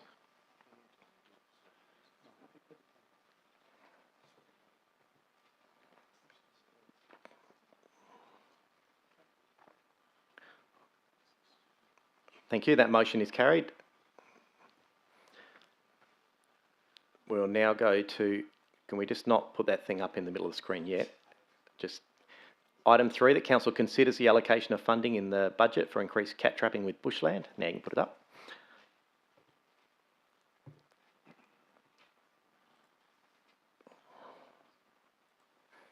That motion is also carried with Dudek, Ferrante, Lagan, Migdale, Perkoff, Sandra against, Criado, Farrelly, Hatton, Kristovich, Olo, Proud, Thornton and myself for. That council notes the elected motions and analysis of key consideration issues commenced to inform the reviews. So item 4 I'll now put to the vote.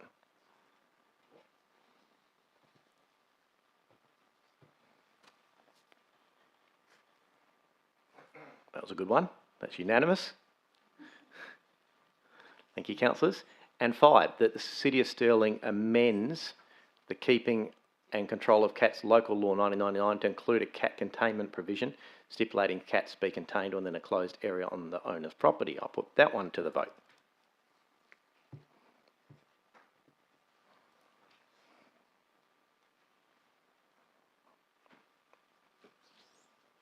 Thank you, and that one is lost. So those first 4 will now form part of the motion that we'll vote on shortly. I hope I'm getting this right. And then we just had to deal with item 11 as well on the banning the clear felling. Has someone got an alternative? Councillor Farrelly, you pulled it out. I know Councillor Thornton has an alternative, if that helps. Sorry, quite happy for Councillor Thornton's alternative. So, yeah, so let's hear the alternative and then you can second that if that works.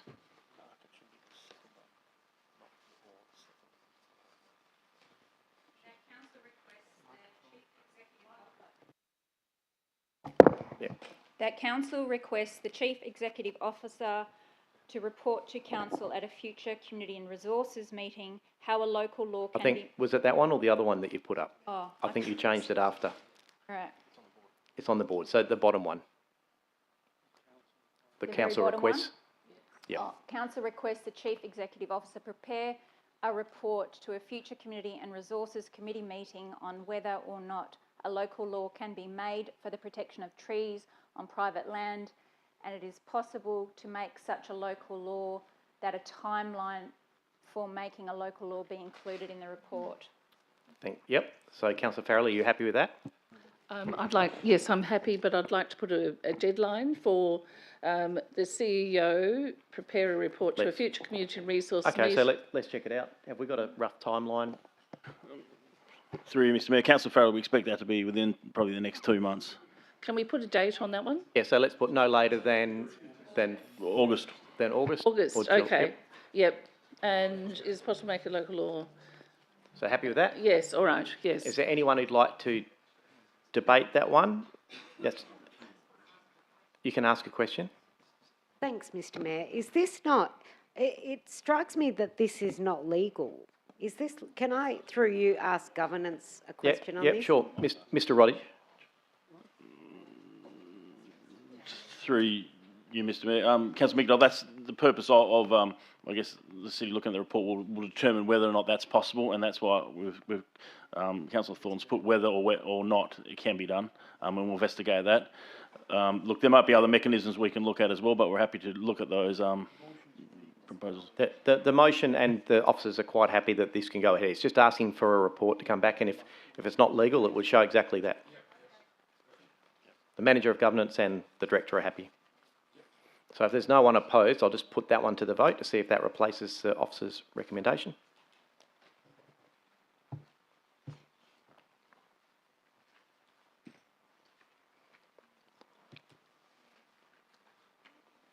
Oh, that one's getting close.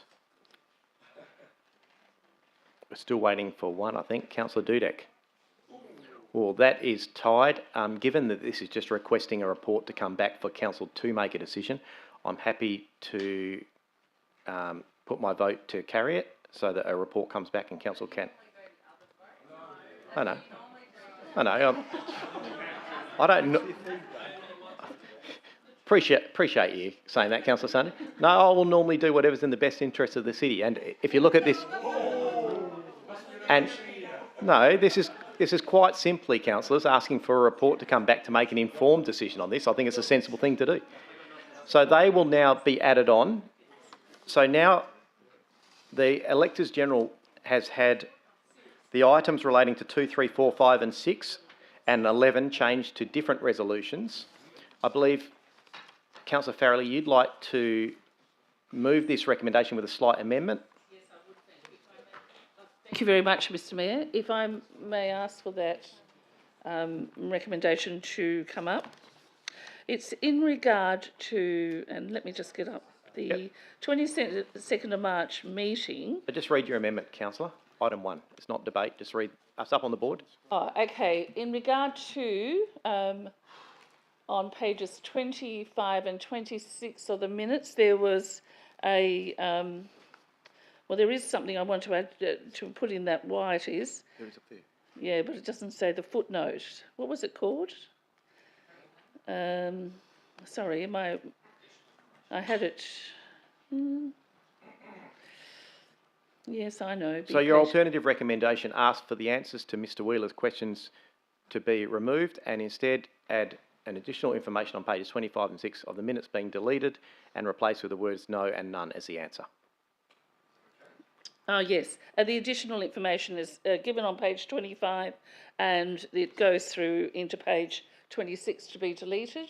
And yes, and in regard to his question about it's there, Councillor. Is an offence under the... Councillor, you're not debating, just read your motion. No, but in relation to his question that's included in a quite larger amount of things, my question was, is it an offence under the Land Administration Act 1997?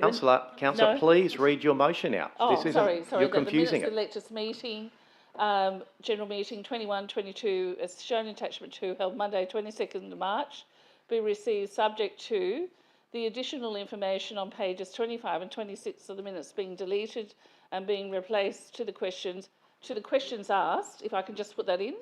It's clear. Can I just put that in now? Yes. Yep. Otherwise, it doesn't make sense if you're reading. Everyone is very clear what you're doing. Yeah, I've read some of the minutes and I can never work them out. With the words, well, there was one. Sorry, okay, thanks. No and none. But you've got to be really careful now. So I'll ask for a seconder. Councillor Sandri. A quick question. Sorry, as I wasn't at committee, can I have some context around this, please? Mr Wheeler felt that his questions weren't answered, that rather we gave a defensive answer, and he felt that it felt like he was being accused of asking something that he didn't feel he was. And so the simple way to do it is to remove the commentary and just replace it with two very simple answers. Page 25 of the March. Thank you. It doesn't change. It's just for the minutes and the additional information. That's all.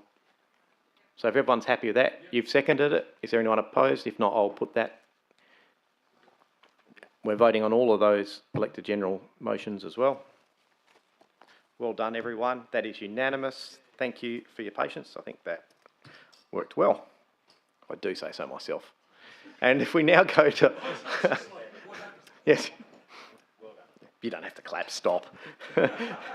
We'll go on to item 13.2 now, which is the assessment of e-scooter trial. Councillors, do I have a mover of a motion? Mr Mayor, sorry, just quickly, back on the last one, did we move the substantive? Yes. Yeah, that was the whole... Oh, we did. Okay. So Councillor Farrelly put up an amended motion that had that change and the rest of those all in it. Yep. Well dealt with. E-scooters. Deputy Mayor Proud, you have a motion. Move the recommendation on page 179 and adding on the next page, item 4. So 1, 2, 3 and 4. Oh, okay. These are... We can vote on them separately if you want. No, we're just trying to be clear which one is for. That the city uses the journey data? Yep. Yep. Collected to develop. Is there a seconder for this motion? I also have an amendment as well. Councillor Kristovich, you'd like to second with an amendment, possibly? Yes, Let's just see what the amendment is. Yeah, so for recommendation number 2, Yeah. to remove the We'll put it up word- in a sec, councillor. To remove the word "sole," so the process for our e-scooter operator within the city, or operators. Well, that would be, Operators. number 2. That's number 2. Yeah, number 2, yeah. And no. Yeah. No, you For, I don't agree with that. for one or more. Yeah, one or more. Can I just ask a question of officers? Can the tender process go out, as Councillor Kristovich is suggesting, as one or more, and then council make a decision just to stay with one? Can that decision be made after it goes to tender? Can that be clear in the tender process? If that's, yeah. Yes, that's exactly what I wanted. Thanks, Councillor Farrelly, but I'll take the advice of the officers. Yeah. Yeah. I want to be clear. I want to make sure the intent is clear that council want to have the opportunity to. So then if that is the case, Councillor Pratt, are you happy with that? So it leaves options open rather than debating Well- it tonight, and then council can decide? Okay. Yes. Okay, so in that case, that becomes the substantive. So what we've changed is that it will go out for one or more. Councillors still have the opportunity to look at those and work out if they want one or more. And item 4, I'm happy to put them separately if that's a wish. Yep, you can ask questions. Sorry, Mr Mayor. With sincere apologies, I just wanted to ask a question around the tender process that we just spoke about, the 1 or 2 operators. Sure. Before we go any further, I wanted to also mention that if one was to offer a better deal that was more exclusive, there should be an option for that in case there's 2 levels there. So, Yep. Thank you. Yeah, and I think happy to take that offline with the officers afterwards. I think that's the intent. Councillor Sandri? It's just a question. Can I please have 4 put separately? And the question is, so I don't have a particular issue to it, but will this prejudice any work that we're doing around cycle paths in the city? Will that? No, Mr. Diamov?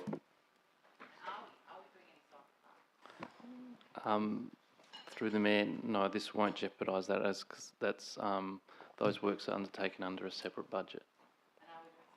Yes, we're looking at implementing a safe active street on Hector Street at the moment. Yeah, Councillor Hatton, you have a question? Yes, Mr Mayor. Just on that number 4 there, where you've got the bolded word develop in that motion recommendation, does that mean, could it be that the trial to potentially develop should be there? So the question is, are we definitely going to develop? I think the intent of this is that the data collected as part of the trial would then come to council. A plan would be put together to show what that means if we were to upgrade on those routes, and council would still see that before a decision was made on doing that. It wouldn't be officers just go and use it. Is that what you're asking? That is what I'm asking, thank you. So it's not committing to anything other than developing a planned upgrade. Councillor Proud, you had a question? I've got 2 questions. Just consider, are we voting on these separately? Yep. Number 4's been asked to be put separate, or we can put them all separately, or we can just keep number 4 separate. And I think number 4 will obstruct and what we're doing with e-scooters probably should be totally separate item. So It is now. I know, but it should be under a separate heading. Nothing to do with e-scooters. Okay, So my just ask question- questions. I'm quite happy. I think it makes a lot of sense how the way it's been put, and councillors are open to either approve or not approve it. So this is a question through you to the officers. So number 2, that city progresses with the public tender process for 1 or more scooter operators within the city. So would the tenderers be asked to quote as if they were the sole Yes. operator? Yes. And do a part B of their quotation Yes. tender to do it as if they were one of another one? Is Yes. that how it's? Yes. Are you absolutely sure? I'm very sure. You don't need any advice? No, All I'm right. very sure, because Cool. council's just made it very clear. Councillor Kristovich? I've just got a question, and I know item number 4 is always debated with a lot of emotion. I just wanted to ask a question to the officers. In terms of the usage of paths by e-scooters, bikes or anything else, do they take that data into consideration right now to determine the safety of paths and upgrade them according to the information that's obtained? Mr. Diamov? The data that we would get from the scooter operators wouldn't take into account any safety issues or even width of the paths. All the data will give us is X road between this road and that road had this many trips. So that's how we would rank roads based on priority. So we would then, I guess, correlate that data against our data that shows these roads have 1.2 metre wide footpaths, and that way we could focus our upgrades for the 1.2 metre wide footpaths based on the data. So just a further question. So irrespective of whether number 4 is included in this motion or not, is it true that you would still carry out exactly the same process of looking at paths to make sure that they are fit for purpose based on their use? Mr. Gearmoff. Well, Resolution 4 would put more focus on it. Currently our focus is on providing new footpaths rather than upgraded footpaths. So it would, I guess, change the focus a little bit. Just one final question, sorry. So as per normal processes, I suppose, if residents, this information would no doubt be public in terms, it already is public, but it'll be available to residents to know where the high usage paths are. And I suppose if they were to do petitions or any other process writing to the city requesting those paths to be upgraded, that would just, again, form the normal part of the process for investigation by the city officers. Mr. Gearmoff. Yes, through the Mayor, yes, that's correct. Sounds like you debated against your own item just there, I've got to say. Councillor Farrelly. You have a question? Yes. Thank you very much, Mr. Mayor. It seems to come back to item 4. If you live in the area... We're not debating, we're just questioning. So the question I have to Mr. Gearmoff, recently I was speaking to someone who talked about the people that are partially blind and are partially deaf, and they don't hear those scooters. How are we going to ensure that there is a safety component within those paths for people who are not going to be quickly able to move out of the way? I'm happy to take that one offline, Councillor. That has no relationship to this item, I would suggest. In terms of the developing a planned priority footpath upgrade? Well, you're talking about, but all of our footpaths, you're talking I'm about talking about people safety. who are hearing Yeah. or sight impaired being I'm safe. talking about the fact that we've now with these... Councillors, can we have some quiet? Yeah, thanks. Thank you, Mr. Mayor. With the e-scooters, we're actually changing the whole complexion of walking on a footpath or pushing a pram on a footpath. We've actually now enabled people doing 25 Ks down to 5 Ks. Even 5 Ks, I think, is a problem if you are not... Councillors, I'm I'm concerned really you're now asking, debating has against... that- You're sorry. starting to debate against the whole item here. Yeah, my apologies. And there's already vehicles, even if we don't have a scooter trial, there's e-ridables that are allowed on footpaths now, and bikes that all go that speed. No, So- okay, that's what I want to find out. Are we looking at those, though, as a special case because No, we're of... not. All we're doing here, we're saying we're going to go... This is about going out to a tender for e-scooters. That's what this item is about. Yes, but this then makes it... All right, is it going to be a responsibility of the City of Stirling if we have someone with vision impaired and hearing impaired and they walk across one of these paths and one of the orange scooters comes by and knocks them over? Whose responsibility is it? Yeah.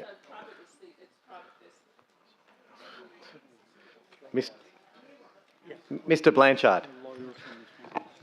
Thank you, Mr. Mayor. It's always possible to come up with various scenarios under which the city may be liable for something. It's open to anyone to commence proceedings against the city at any time. The city has in place an insurance policy which protects us against public liability claims. So does the e-scooter operator, and the city has certain indemnity provisions within the contract that protects the city in certain circumstances. It's simply not possible to envisage every scenario and map out who might be responsible, when and why. If you have a question related to this item, I'll allow another question. If it's related to hearing impaired or sight impaired people on footpaths in the City of Stirling, you can take it offline. All right, okay. Look, I leave that. I've listened to Mr. Blanchard, but if there is no action taken and it is found that the footpaths are not up to grade or safety considerations as they are with their programs... That again, that's irrelevant to this. That's a normal... That's the City of Stirling's bread and butter is ensuring that the footpaths are accessible and safe. No, It's nothing this to is do with an safety. This is the safety side Councillor, of it. let's take it offline. It's nothing to do with this item. That's all I'm saying. That's irrelevant in terms of this item of going out to tender for e-scooters. Councillor Lagan, you've got a question? Thank you, Mr. Councillor Mayor. Perkoff, maybe just... Oh, no, I was just waiting for it. Mr. Mayor, through you, just a question on item 4. What method will be used to ensure the independence of the data given by the companies that may be subject to the tender? And might we use an independent consultant, expert in the field of footpath usage? Mr. Giamoff? Well, Good luck. Through you, Mr. Mayor, the data that we get wouldn't need to be independently verified because that's the data that's given to us by the contractor. That's my concern. Thank you. We would have no reason to doubt the contractor in giving us data on usage on certain parts.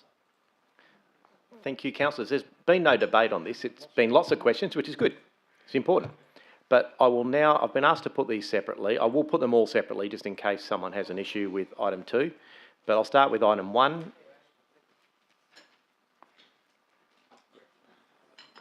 Sorry, just give a sec.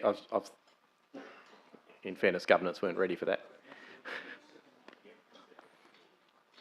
We can do it by hands if you want. Let's do it by hands, and that way, yep. So item 1, a show of hands. Who supports item 1? That is unanimous. Thank you. Item 2, the city progresses with a public tender for 1 or more. All those in favour?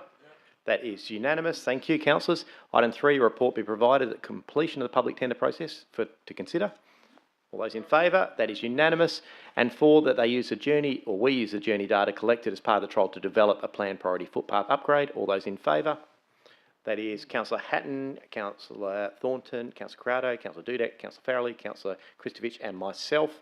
And against, we have Councillor Perkoff, Councillor Lagan, Councillor Sandri, Councillor Ferrante, Councillor Migdale, Councillor Olo and Deputy Mayor Proud. That is...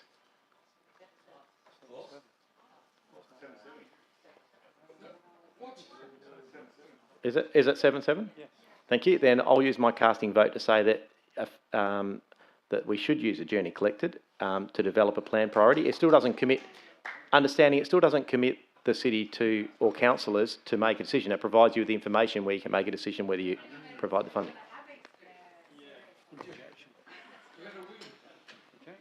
And thanks, councillors. Well done. We'll go on to item 13.3, bus stop upgrades. Councillor Migdale, I believe you may have this motion. I do have this motion, Mr. Mayor. I would like to move the motion, please, on page 191. Thank you. And is there a seconder for this motion? Councillor Ferrante. And is there anyone opposed? With your indulgence, can I just ask a question? When you first mentioned this one, I think there was a little bit of discussion around bus stops. Can I ask that when the report comes back, because the reason this has come about is because all the bus stops now don't have shelters and have all been renewed because they're amazingly accessible bus stops. The issue is over the last 5-6 years specifically, can we have a report on how many bus stops, as part of this report, how many bus stops and the shelters have been removed and haven't been replaced? And can we have a breakdown of whose responsibility and who makes those decisions? Because I know councillors, including myself, have asked this numerous times and have never, I don't feel, got exactly a straight answer. The concern is residents get told that it's getting upgraded and then they don't have a shelter because it's deemed that there's not enough usage for it and there was a perfectly good shelter there before. And which is why this motion, I'm guessing, Councillor Migdale, has now come up because residents are saying, where's the shade when we wait for our bus? So can we just ensure that, you don't need an answer, but can we ensure all those details and that data comes back to council? And further to your request, Mr. Mayor, if I may, can we include seats in that too, please? Yes. Because on the odd occasion where there is a tree providing shelter, coincidentally, there's no seat. And for certain members of our community, just to walk to the bus stop is challenging enough. They may need to sit once they get there to wait for a bus. Yes. And whilst it may sound a bit pedantic, I think this motion is very important because I know over my time I've seen many councillors ask this question. It's one of the most significant erosions of amenity for our community we've seen in terms of removing the ability to catch a bus without being kept out of the rain, sun, or be able to access a bus. So thank you for adding that in the report. Sorry, Mr Mayor, if you would just indulge me, can I just make one last comment? I sort of got to let you because I had a bit of a... Thank you, Mr Mayor. And I just want to add to that it's thinking creatively and colouring outside the lines that is going to see us as a city succeed in the future at replacing canopy loss by thinking differently and challenging ourselves to come up with solutions. So I think, we should all do a bit of this and sprinkle a little bit of magic on magic seeds and see them grow. Oh, look at you. Okay. And with that, I don't know where that came from, but with that, we'll put that to Point the of vote. clarification. Mr Mayor, just a point of clarification in regards to the growing of trees. I wanted to also establish that this has been a state government initiative to change all the shelters. Sorry, you want to clarify? I retract it. I'll leave it till later. Yeah, that's what we want in the report, I think, yeah. Information.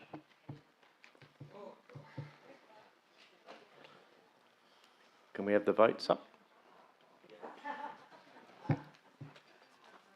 That motion is carried. Thank you, councillors. We'll now go on to item 14, which is notice as a motion for consideration. And we'll go through these. So 14.1, Councillor Lagan. Thank you, Mr Mayor. Thank you to the officers for the report. I think the decision is sensible and warranted. And look, my only comment would be there are often times when ratepayers do see individuals speeding and they want speed humps, and then often there are occasions when they come back and say, we don't want the speed humps anymore. This is a good first step. I'm happy with that. Thank you. Is there a seconder for this motion? Thank you. And Councillor Sandri. And I will put that to the vote, noting that Councillor Migdale has left the chamber.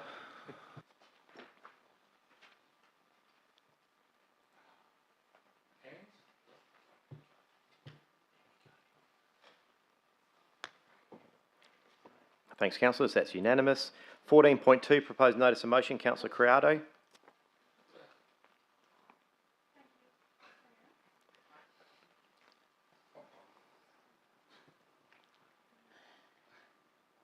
Okay, so I'm just requesting that a report be presented to council on the properties held by the City of Stirling where a lease agreement is in place with a view to understanding the value, nature and conditions of the lease. Thank you. Is there a seconder for that motion? Councillor Dudek is happy to second that. I'll put that one to the vote.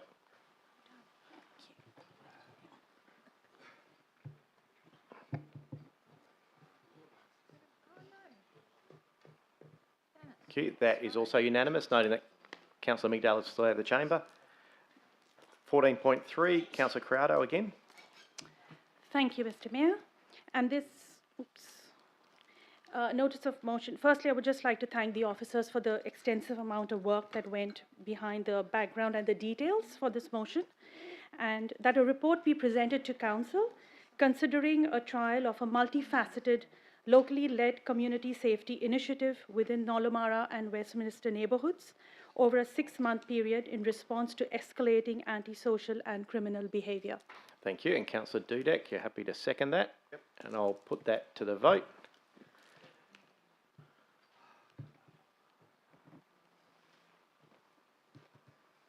Thank you. And that one is also unanimous. We'll now go to 14.4. Councillor Lagan again.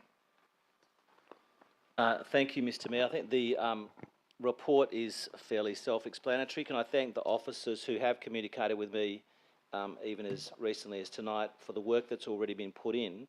So this is storage batteries to look at community facilities.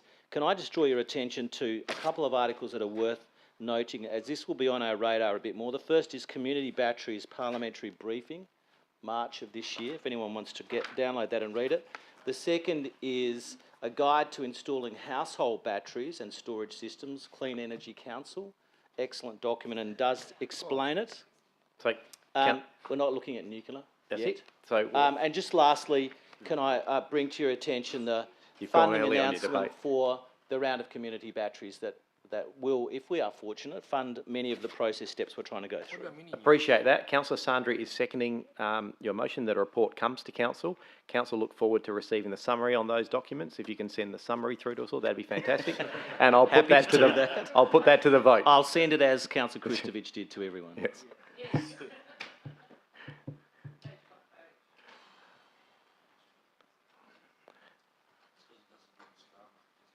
And that motion is, let's have Councillor Kristovich. I think we're missing your vote. Yeah.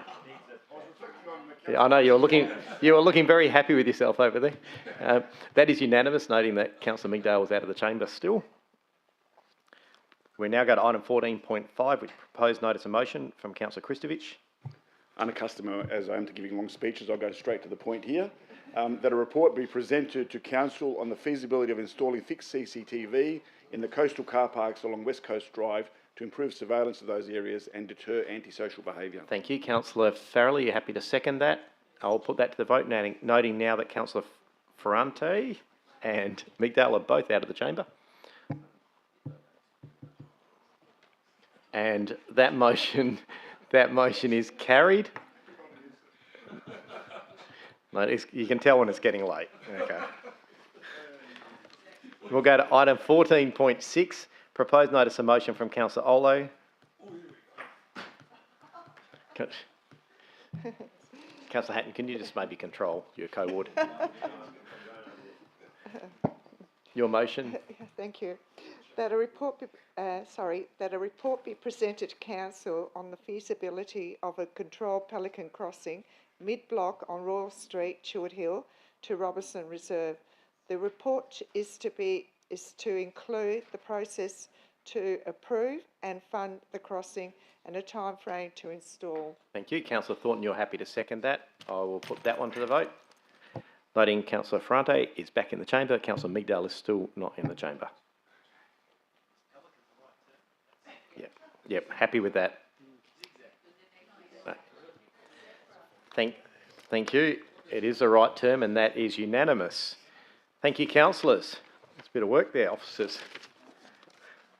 Item 15, notice of motion for consideration at the next meeting. Councillors, do you have any proposed notice of motions? I'll start with Councillor Thornton, then I've got Councillor Sandri. Yes, thank you, Mr Mayor. Hopefully it'll appear on the board. Yep, it's there. Make it bigger. Thank you. Okay, so that a report be presented to council on the funding options available to acquire land and improve public open space in the suburb of Osborne Park. Thank you. That's all we need for this one, because these will come back in the next meeting. Councillor Sandri? You've got a motion? Yes, I do. That a report be presented to investigate a trial for dedicated private e-scooter racks within the city's local centres, alongside consideration of how the planning framework can include these consistent with bicycle racks. Thank you. Thank you. Councillor Ferrante? Mr Mayor, governance when you have a moment. That a report be presented to council on the increase of fines for discarded left or dumped supermarket trolleys be set at $500 per trolley chargeable to the relevant brand of supermarket owner. The fine should be applied if a trolley is left longer than 48 hours on verges, parks, footpaths or streets that are managed by the City of Stirling. Thank you. Oh, strong, councillor, strong. Councillor Lagan? No, you don't. If there's no further, these are just notice of motions to put on the table. They will appear in the agenda and of the next meeting. Thanks, councillors. Item 16, questions by members of which due notice has been given. I have nil. 17, new business of an urgent nature. I have nil. Item 18, matters behind closed doors. Can I get a mover and seconder to go behind closed doors?